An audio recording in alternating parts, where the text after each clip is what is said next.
This is the rifle I'm going to work on. It's an IHP model 35.177 caliber. A good looking rifle too. I have added some of the parts to this rifle. I'll get to that at the end of this video. So this is the rear sight, a metal rear sight, which I have the problem. Let's get to a closer look of this. I'm holding the rifle firmly and just shaking the rear sight. It shakes to the left and right, so inconsistent accuracy. These are the tools which I'm going to use today. A small flat top preset tuner screwdriver and a pointed nose regular plier. So at this place it's inconvenient, so I'm going to shift the position of my rifle. The rifle is set on my homemade rifle rest, so now it's okay. So let's get started. First of all, we just had to remove the elevation adjustable knob. It's an anti-clockwise thread. Remove it slowly and gently. There's a small pin over there which is held by a very small spring inside, so keep it down separately. Now let's take the small screwdriver, the preset tuner, and just remove this lock. Be so slow and gentle. Be careful while using pointed tools. It's now off. You see how small the parts are. Be careful while placing them. Don't lose them. The other one just comes off very easily. Here it is.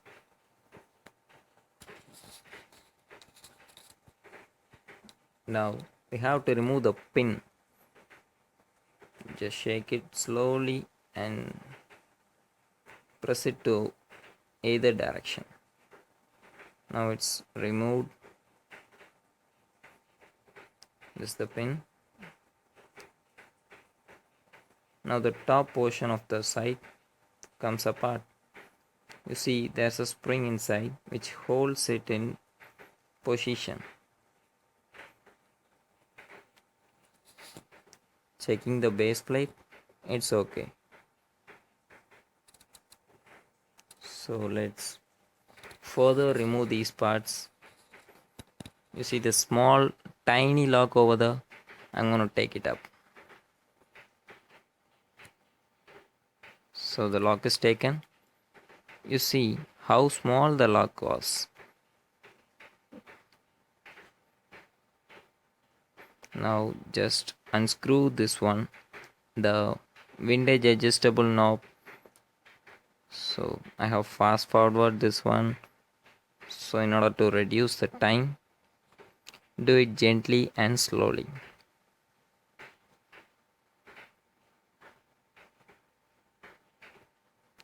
It's off. You see the elevation screw, the windage screw. Now all the parts just comes outside so easily. So there's another problem. This is also loose. I mean, not so loose, but a bit. A small plate inside. Remove it.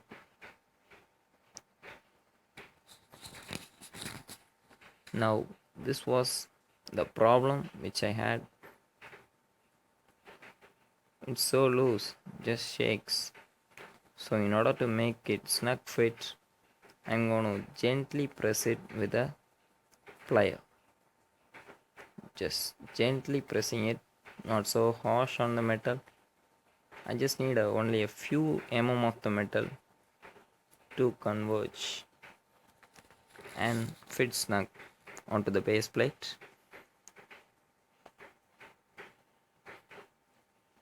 Now it's almost okay. Yeah, it's okay now. It's snug.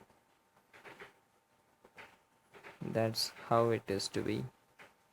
You see, a very less movement.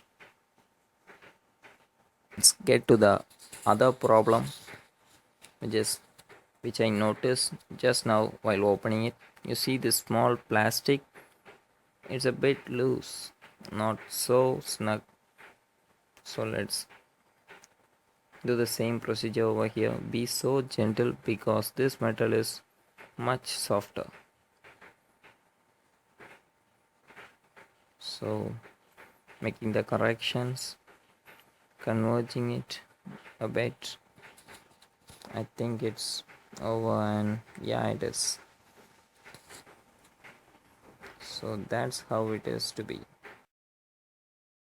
Now it's time for us to put back the things. The small steel plate goes back into its place between the plastic. So there it is. You can see a good view of it. Let's place it in the exact center. Screw back the windage adjustable knob. I'm just confusing between the windage and the elevation knobs. Sorry guys. So it's over. Let's put back the tiny lock.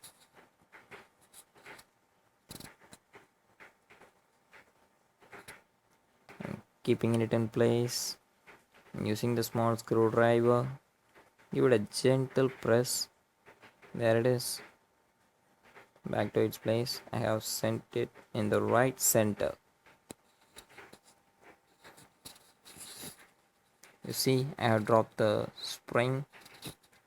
It's a bigger spring, so there is no problem in finding it. If you drop the small parts, you're gonna face some problems. So this is a flat top long screwdriver, just to check whether the base plate of the side are tight enough. They are tight enough. I think the rear one, it's also okay. Now you can put back the top portion in its place. The spring comes back to its place. Just give it a gentle press so that it snug fits to the base plate. The pin just goes inside.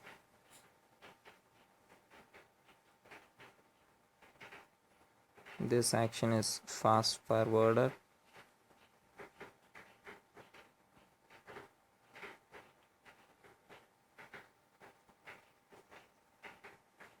The locks, they are up to be fixed in its place, like in the same way. Just keep them in position, give them a gentle press. Yeah, they are fixed. I did not scratch the rifle this time, but be careful, you might scratch the rifle or the sight. Maybe be careful while doing this. It's almost over. Let's put back the small spring inside, put it in place. This is what makes the click sound. You see the small spots over there, when they move over that pin, it makes the click sound. Screw back it in the anti-clockwise direction. Just lift the rear side a bit and then screw back. It would be much easier, or else you might get stuck, or it would be harder. Just lift it, easy, it goes inside. So my side is back. Now the rifle side is fixed. You can see a bit of difference. A small plastic I have fixed over there. I have made a small cut to it, a very small one compared to the factory made one. The factory made one was wider, so I had a problem in viewing the front sight, so modified it. And for the front sight, I have added a red color to it. The sights are fixed and the problem is over. This video was made just in order to make sure everyone is able to open up their rear sight and fix their problem. Thank you guys.